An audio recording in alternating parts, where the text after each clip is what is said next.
ایران کے جوہری پروگرام پر تہران اور عالمی طاقتوں کے درمیان سنگ میل کی حیثیت رکھنے والے معاہدے کو مبصرین صدر حسن روحانی اور صدر باراک اوباما کے لیے تاریخی کامیابی قرار دے رہے ہیں۔ تجزیہ کاروں کا کہنا ہے کہ پابندیوں سے آزاد ایران شام، عراق اور یمن کے اندر بحرانوں میں اہم کردار ادا کر سکتا ہے۔ دوسری جانب مبصرین کا کہنا ہے کہ ایران کے نوجوان تہران کے دنیا کے ساتھ جوڑنے میں اپنے لیے نئے امکانات دیکھ رہے ہیں۔ یہ ہے اسد حسن کی ایک رپورٹ۔ رافیلے ماوریلو تہران یونیورسٹی میں ورلڈ اسٹڈیز میں پوسٹ ڈاکٹورل ریسرچ فیلو ہیں اور ساتھ ساتھ علامہ طباطبائی یونیورسٹی میں پڑھاتے بھی ہیں۔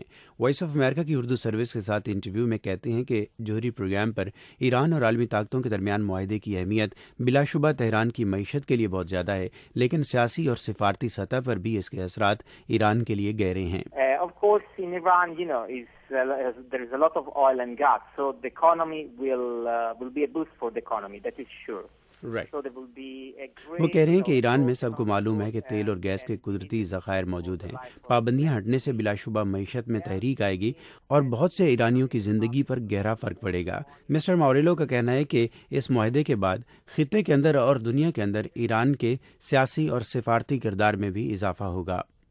عالمی تنہائی ختم ہونے کے بعد کیا دنیا سے منسلک ایران میں آزادی اظہار کی صورتحال میں بھی بہتری کی توقع رکھی جا سکتی ہے؟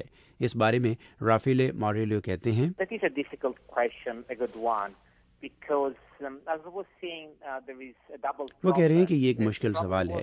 ایران کو دو طرح کے مسائل کا سامنا تھا، بیرونی طور پر پابندیاں تھیں اور اندرونی طور پر سیاسی مسائل تھے۔ آزادی اظہار پر زیادہ پابندیاں اگر ایک لحاظ سے دیکھا جائے تو پہلے بھی نہیں تھیں، اخبارات کی سطح پر تو زیادہ قدغن موجود نہیں تھی، لیکن ایران اپنی اندرونی سیاست کے بارے میں بہت حساسیت رکھتا ہے۔ اگر ایران کا موازنہ سعودی عرب یا شام سے کریں یا افغانستان سے تو یہاں سیاسی نظام زیادہ بہتر طور پر تشکیل پا چکا ہے، لیکن یہ بھی درست ہے کہ پابندیاں ہٹنے کے بعد ایران کے نوجوان مختلف سطح پر آ کر باقی دنیا سے بات کر سکتے ہیں۔ فیصل محمد امریکہ میں James Martin centre for non proliferation studies سے وابستہ رہی ہیں اور آج کل اسلام آباد میں centre for international strategic studies سے منسلک ہیں۔ وہ کہتے ہیں کہ ایران پر معاہدہ صدر باراک اوباما کے لیے نکسن مومنٹ ہے اور انہیں اس بڑی سفارتی کامیابی پر تاریخ میں ہمیشہ یاد رکھا جائے گا۔ اگر تاریخی طور پہ دیکھا جائے تو یہ پریزیڈنٹ اوباما کے لیے رچرڈ نکسن مومنٹ ہے۔ جب ہنری کسنجر 1972 میں بیجنگ گئے تھے، اس کے بعد پریزیڈنٹ نکسن گئے بیجنگ، تو یہ اسی سے ملتا جلتا ہسٹوریکل پروپورشن میں مومنٹ ہے۔ پریزیڈنٹ اوباما نے 35 ایئرس کے بعد جو یو ایس کا اولڈ ایلائی تھا کولڈ وار کے سٹارٹ میں ایران، اس کو دوبارہ سے انگیج کیا ہے، اور president Obama if he survives this crisis or domestically he brings Congress to the same page. تو Iran nuclear deal president Obama کے چند وہ مواقع جب ان کی پریزیڈنسی نے واقعی ہی تاریخ پہ اپنے فٹ پرنٹ چھوڑے، ان میں سے ایک ہوگی۔ وہ کہتے ہیں کہ کانگریس کی مخالفت معاہدے کے بعد کے مراحل کی رفتار سست تو کر سکتی ہے لیکن اسے روک نہیں سکتی۔ ریورس کروانا ان کے لیے اتنا کافی مشکل ہوگا، لیکن وہ پروسیس کو فرسٹریٹ کر سکتے ہیں۔ رافیلے ماوریلو کہتے ہیں کہ تہران اور واشنگٹن کو اس معاہدے پر ایک طرز کی مخالفت کا سامنا ہے، یعنی حکومت حامی ہے اور پارلیمان مخالف۔ The Iranian situation is very much similar to the American situation in the sense that the president was, and the government fully for the deal, while the parliament, because of the majority that now we have in Tehran, was somehow against the deal. Mister ماوریلو سمجھتے ہیں کہ معاشی پابندیوں سے آزاد Tehran شام، عراق، یمن اور خطے کے دیگر مسائل کے حل میں امریکہ اور دیگر اسٹیک ہولڈروں کے لیے مددگار ثابت ہو سکتا ہے، اور اسلامک اسٹیٹ کے خلاف جنگ میں وہ امریکہ کا اہم اتحادی نظر آ سکتا ہے۔ Now the main issues, as you know, are the fight against ISIS.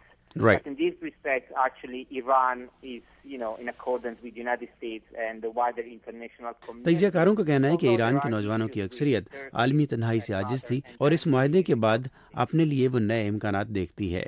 Naseem عزیزی Tehran کی رہائشی ہیں۔ ان کی فیس بک پروفائل کے مطابق وہ مصنفہ اور مترجمہ ہیں۔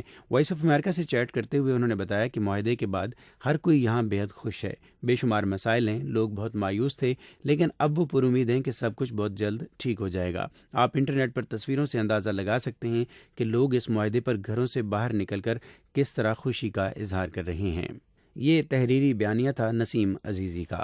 مرتضیٰ صالحی بنیادی طور پر افغانستان سے تعلق رکھتے ہیں، لیکن تہران میں زیر تعلیم ہیں، جبکہ اسکول کی سطح پر انگریزی پڑھاتے بھی ہیں۔ وائس آف امریکہ کے ساتھ گفتگو میں وہ ایک شاہد کی حیثیت سے بتاتے ہیں کہ ایران کے نوجوان معاہدے پر بہت خوش ہیں۔ Yes, of course. Finally, you know that after this speechment, it is really common that the people of Iran will be happy, you know that. Murtaza صالحی کو امید ہے کہ پابندیوں سے آزاد ایران میں افغان پناہ گزینوں کے لیے مزید آسانیاں ہوں گی اور افغانستان میں قیام امن میں بھی تہران زیادہ متحرک کردار ادا کر سکے گا۔ مبصرین کے بقول اگرچہ اسرائیل اور سعودی عرب معاہدے کے شدید مخالف ہیں، لیکن بعید از قیاس نہیں ہوگا کہ آگے چل کر اس معاہدے کے اسرائیل فلسطین تنازع پر بھی بالواسطہ اثرات نظر آئیں۔ لیکن مبصرین کا یہ بھی کہنا ہے کہ اس معاہدے کے ہونے کے باوجود یہ ضروری نہیں ہے کہ ایران کے امریکہ کے ساتھ یا باقی دنیا کے ساتھ سیاسی تعلقات میں جو خلیج ہے وہ فوری طور پر پر ہو جائے۔ اسد حسن، وائس آف امریکہ، واشنگٹن۔